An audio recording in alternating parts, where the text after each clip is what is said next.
Hello, MCU fans.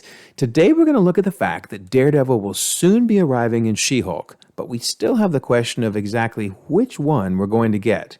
Now, if you haven't seen episode 5 yet of She-Hulk, I would recommend watching that first because there are a few mild spoilers for it in this video.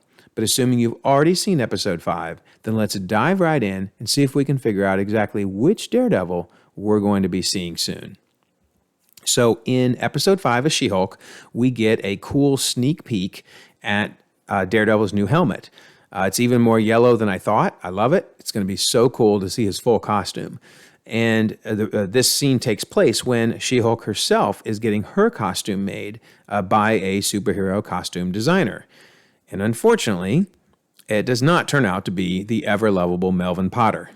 Who knows what happened to him? I would have loved to have seen him doing it, but instead it's a brand new character who actually has made a business out of designing superhero costumes.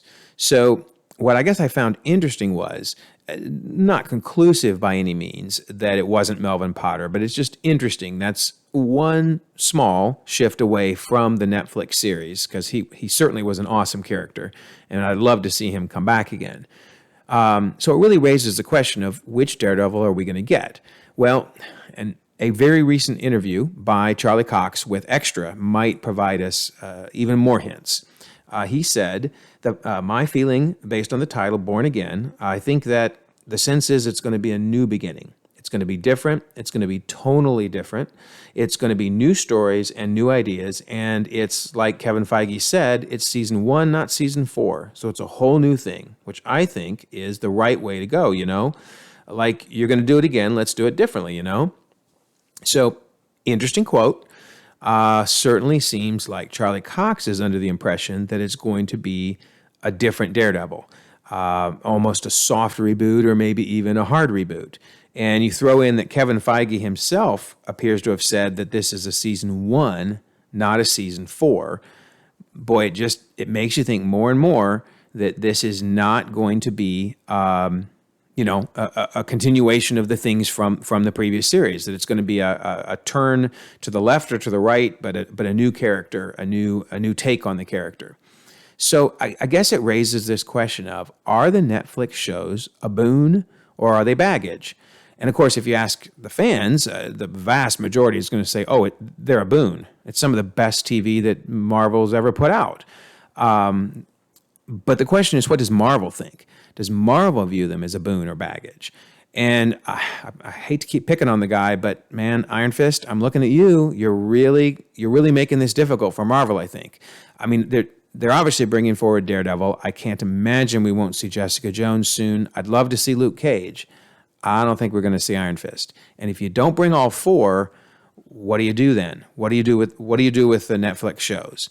So, obviously they could have happened in the multiverse. So it's not like the stories don't have meaning. They all happened. They were incredible.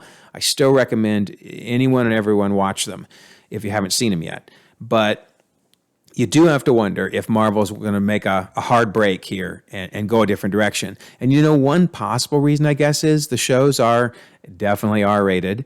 And that means they're not open to the entire audience of MCU fans. And so if Marvel were to tie in too heavily to make it like must-see that you saw the first 3 seasons, then some of the younger audience is left out.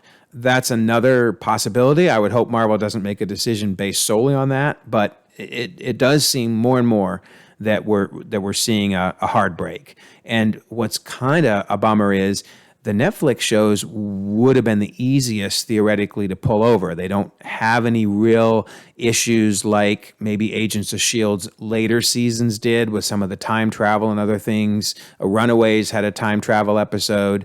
For the most part, they fit in well with the MCU, Agents of S.H.I.E.L.D., Runaways, but they had a couple things that might make it difficult. The Netflix shows, man, there's really no issues with them. They really fit perfectly in the MCU. So if we don't get those shows, what does that mean for the other ones?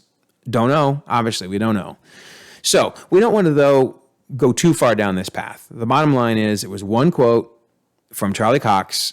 So let's wait and see. Daredevil Born Again's coming out. It's going to be amazing.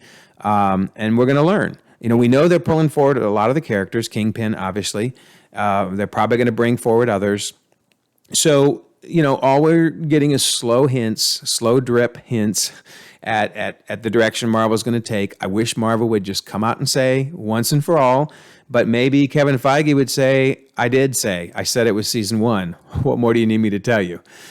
Well, honestly, Kevin, what we really need is for you to go, they're not 616 canon, or they are 616 canon. That's what we really need. But nonetheless, it's just interesting to look at all these pieces and try to put them together. So in the meantime, let's get excited about the future. We're going to see Daredevil in She-Hulk, then again in Echo, and finally in his series Daredevil Born Again.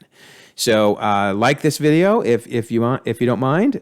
Subscribe if you haven't already. Lots more videos you can watch, and let's continue to enjoy the ever-expanding, ever-growing Marvel Cinematic Universe.